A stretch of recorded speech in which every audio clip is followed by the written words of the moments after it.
Alright, in order to make a graph, we need to first label the axes. So we'll put time for the number of days on the x-axis. X is normally time.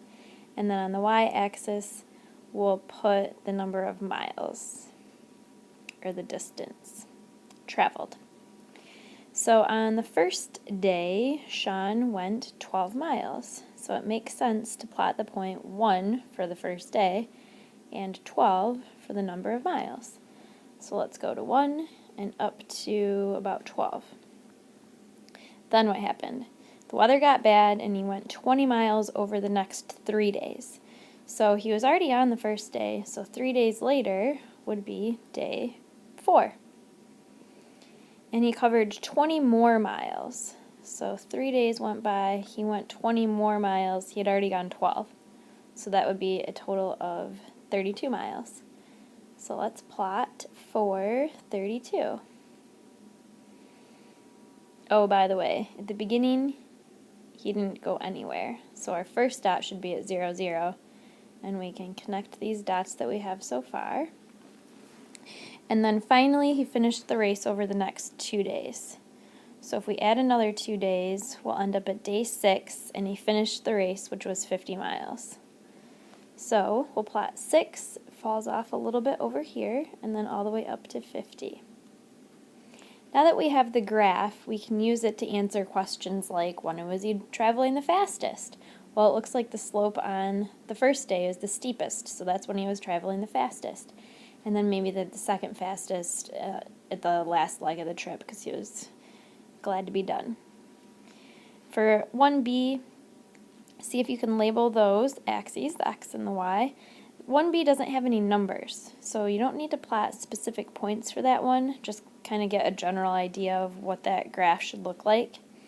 If you put the time of day on the x-axis, like morning, noon, and night, or AM, PM, noon in the middle, something like that, that'd be okay. Or if you labeled each hour, or if you put open and close.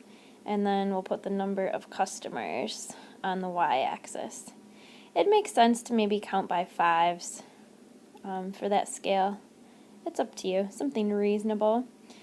So if you assume that there weren't any customers in the store at the beginning of the day, and then there were a lot, took a little dip at lunch, then there were more, and then at the end of the day all the customers left, your graph might look something like that. This roller coaster example was just kind of for fun. If you click on that link, press Control, and then click the link, you'll be able to watch a little video. And it kind of looks like the video does some dips. It has some stair-step looking things. It was constant for a little bit. And then at the very end, it goes up, up, and up, and up, and up. So something like that, if you sketched it, it's just for fun for that one. Alright, now let's talk about Kurt rappelling down this 500-foot cliff. So he's 500 feet up in the air, and he's coming down the side of this cliff at a rate of 6 feet per second. So first, let's fill out the table. Time will be the x variable, and y will be the height. So we already can fill that out. I know it's a little scrunched up over here. Okay, and the height is in feet, and the time is in seconds. So at the beginning, before he's gone anywhere, he is 500 feet up in the air. So we could go ahead and plot that on the graph. If we need to make this scale go all the way up to 500, if we count by 50s, make that 100, make that 200, and then 300, 400, 500, they'll all fit. So at the very beginning, he was 500 feet up in the air. See how that dot's on the y-axis? That's the y-intercept. So let's keep going and find some other points in the table.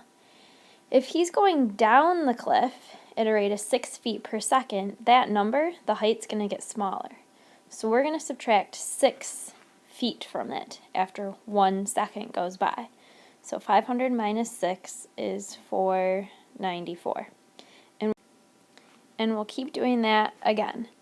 We'll subtract 6 after another 1 second goes by.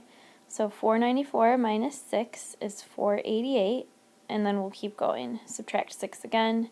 So after 3 seconds have gone by, we'll be at 482, and then we'll subtract 6 again, and we'll be at 476.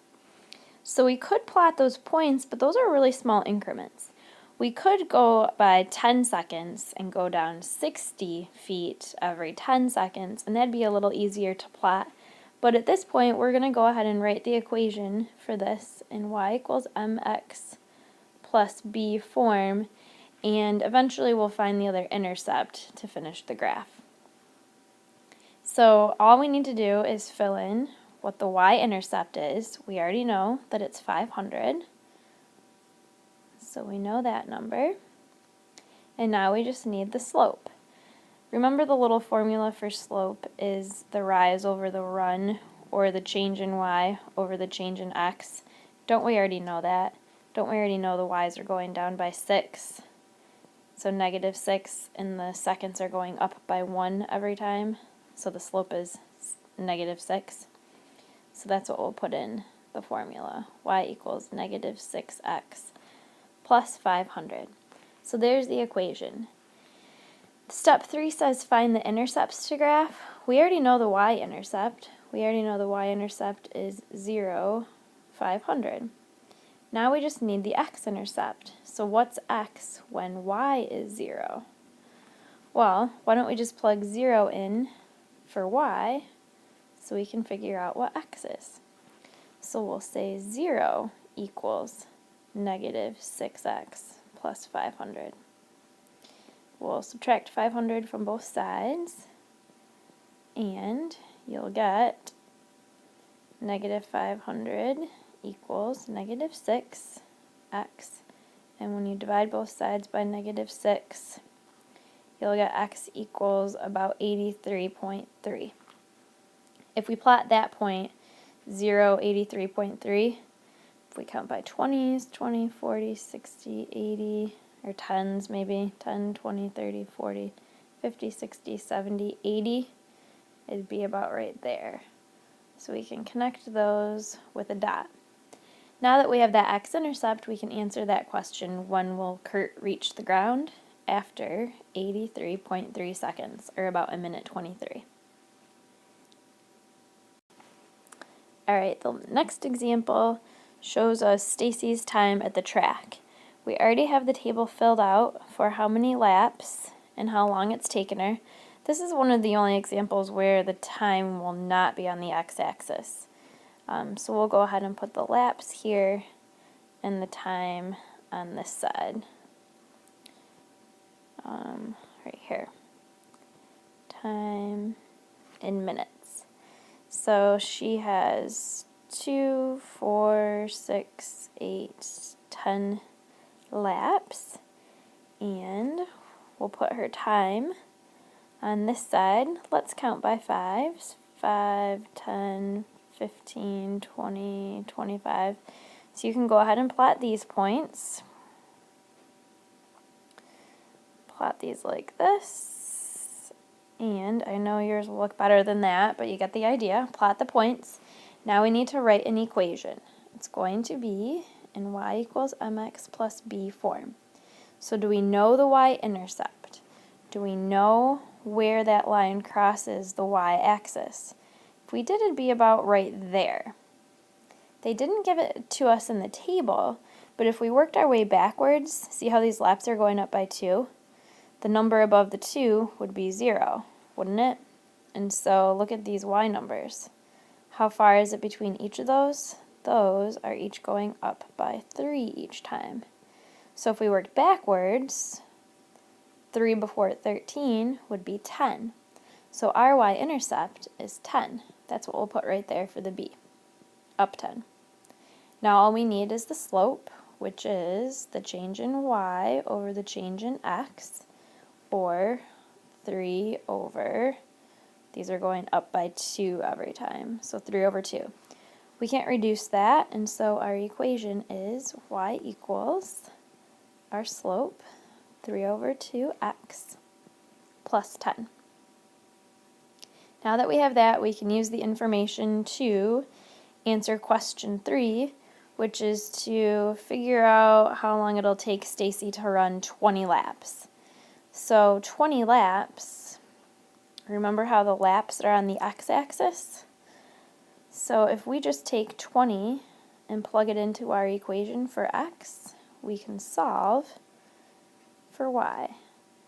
So it'll be 3 over 2 times 20 plus 10. So to do this, we could do 3 times 20 is 60, and 60 divided by 2 is 30, and 30 plus 10 is 40. So it takes her about 40 minutes to complete 20 laps.